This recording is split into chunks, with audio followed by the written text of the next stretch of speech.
Muy buenos días, mis queridos hermanos y hermanas. Hoy es viernes, día de preparación, 14 de julio. Y vamos a continuar la lectura de nuestro año bíblico en el libro del profeta Ezequiel, capítulo 15 hasta el 20. En esta sesión vamos a estudiar sobre el juicio a las naciones que estaban persiguiendo a Judá y a Jerusalén. Aunque el foco principal es el pueblo de Dios, ¿verdad? Y los pecados de desobediencia que ellos estaban cometiendo, el Señor iba a dejar pasar por alto a esas naciones que estaban persiguiendo o que habían provocado tanto daño a sus hijos, especialmente a sus hijos fieles. El Señor juzgó a los amorreos debido al gozo que ellos expresaron por la profanación del templo. El Señor juzgó a los moabitas debido a que encontraron placer en la maldad de Judá. El Señor juzgó a los edomitas por su odio racial contra los judíos. Y juzgó a los filisteos porque procuraron vengarse de Judá por haberlos vencido en batalla. Los edomitas, recuerden que eran hermanos de sangre de los judíos, ya que ellos nacieron de Isaac, ¿verdad? O sea, los edomitas vienen de Esaú, que era hijo de Isaac, igual que Jacob. El capítulo 26, ese mensaje vino a Ezequiel en el año 586, aproximadamente, antes de Cristo. Los capítulos 26 y 27 son una profecía en contra de Tiro, la capital de Fenicia, que quedaba al norte de Israel. Parte de la ciudad estaba en la línea costera y parte de esa bella isla. Tiro se regocijó cuando cayó Jerusalén, ya que siempre compitió con Judá por el comercio muy lucrativo. Tiro pensó que tenía todo el comercio para él una vez que Judá cayó. Pero esta satisfacción no duró mucho, ya que en el año 586 Nabucodonosor atacó la ciudad y después de 15 años de asedio logró conquistarla. Por supuesto, luego vino Alejandro Magno y la terminó de destruir.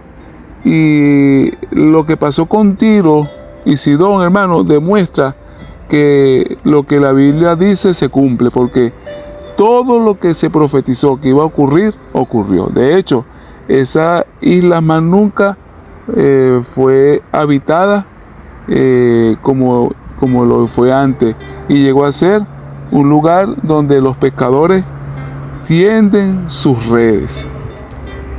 El capítulo 27 es un lamento fúnebre sobre la caída de Tiro. Se compara allí con una nave, con un barco, ¿verdad?, que menciona muchos de sus comerciantes y luego describe cómo se hundió. Jesús habló de Tiro en Mateo 11:22 como una ciudad digna del juicio de Dios. La belleza de Tiro era la fuente de su soberbia, y ésta les garantizó su juicio. Presunción injustificada o soberbia por nuestros logros debería ser una señal de peligro. Dios no está en contra de nuestro placer o satisfacción en lo que hacemos, sino en contra de la arrogancia, el creernos mejores que los que somos y mirar con menosprecio al prójimo. En todas las cosas debemos reconocer a Dios como base y fuente de nuestra vida. En el capítulo 28 se sigue hablando de Tiro, pero en este caso del rey. Ese rey fue un rey soberbio y se creía también un semidios. Este texto tiene una doble aplicación. En primera instancia se aplica al rey de Tiro, de esa época. Y en segundo lugar, ¿verdad? En segunda aplicación, se refiere al adversario, a Lucifer, al enemigo de nuestro Dios. El querubín protector, un ser que fue creado por Dios por medio de Jesús, como se ha demostrado a través del estudio de la Biblia. Ese ser no tiene vida en sí mismo, aunque es eterno, pero no es inmortal. Hay una diferencia entre eterno e inmortal. Eterno es que dura muchos años, pero dura hasta que Dios diga. Pero inmortal solo es Dios. Inmortal no tiene principio y por lo tanto no tiene fin. El querubín protector moraba en el huerto del Edén celestial, es decir, antes que Adán y Eva existieran, pues existió un Edén en el cielo. Este querubín protector tenía la función de dirigir el coro celestial. Este querubín era el protector, es decir, estaba íntimamente relacionado con la deidad. Así como en el santuario, recuerden que lo estudiamos, ¿verdad? El santuario tenía en el lugar santísimo el arca. Y la tapa del arca se llamaba propiciatorio, que era todo de oro. Y sobre el propiciatorio habían 2 querubines, ¿verdad? Como figura también de los querubines que están de la presencia delante de Dios en su trono. Pues Lucifer era uno de ellos, querubín protector, pero quebrantó las leyes que existen en el cielo. Porque sabemos que el pecado es la transgresión de la ley. Seguramente las leyes que están en el cielo, que funcionaban en ese momento en el cielo, no son de la misma calidad, o sea, el mismo tipo de leyes que Dios le dio a Moisés en el monte de Sinaí, que son para nosotros un contexto de pecado, ¿verdad? Pero evidentemente que hay leyes. De otra manera, el enemigo no hubiera podido cometer el pecado. El querubín protector difamó a Dios, pues se ha mostrado que a causa de sus difamaciones, él se perdió. Es decir, que esta fue su estrategia para alcanzar el trono de Dios y poner en contra de Dios a los que con él se perdieron.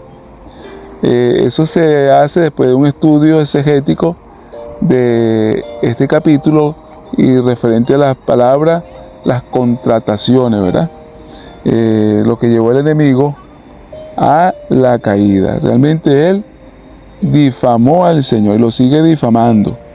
El querubín protector, a causa de sus pecados y transgresiones, fue arrojado del cielo. Desafortunadamente, aquí en la tierra se le dio lugar. Nuestros primeros padres le dieron cabida aquí en la tierra. Y finalmente, este adversario será reducido a basura, ceniza, polvo, porque en el día final él pagará sus fechorías y será exterminado por siempre y para siempre. Así sea, hermano.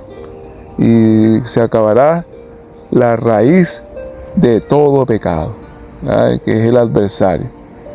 Y ese es un tremendo compromiso que nosotros tenemos, hermano, vindicar el carácter de nuestro Dios, porque Él lo sigue difamando. Y ustedes ven cómo a través de los medios de comunicación siempre se pone en duda el amor, la misericordia de nuestro Dios. Y se quiere culpar a nuestro Dios de todas las calamidades que ocurren en la tierra. No, hermano, pero eso es falso. Mire, hay un principio.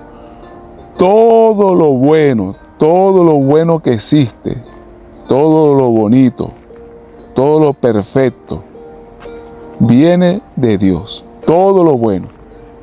No importa quién lo haga. Todo lo bueno viene de parte de Dios.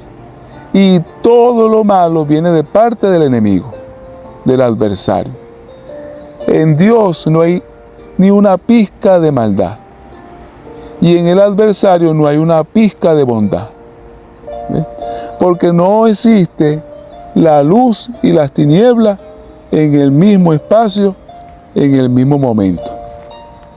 O es luz o es tiniebla. Así que no nos dejemos engañar, ¿verdad?, con los sofismas que el enemigo cada día inventa, sino todo lo contrario. Vamos a procurar vindicar con nuestra vida a ese Dios que nos ha compartido a través del sacrificio de su Hijo su inconmensurable amor para salvarnos.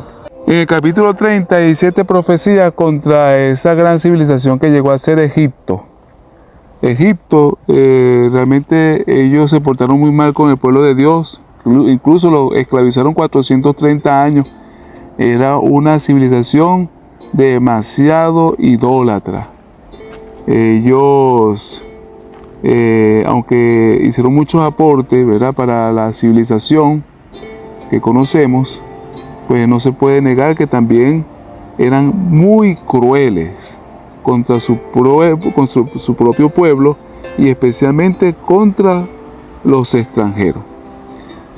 Finalmente, hermano, el Señor escuchó la voz de los desvalidos, hizo justicia y acabó con toda esa civilización también de personas que se alejaron de Dios y se llenaron de soberbia, porque ellos creían que era el dios Nilo a quien le debían todas las cosas, cuando realmente el benefactor es el creador del Nilo. Así que no cometamos esos errores. Vamos a estudiar esos capítulos y vamos a darle la gloria solamente a nuestro Creador. Hermanos queridos, recuerden, Maranata, Cristo viene. Bendiciones para todos. ¡Feliz día!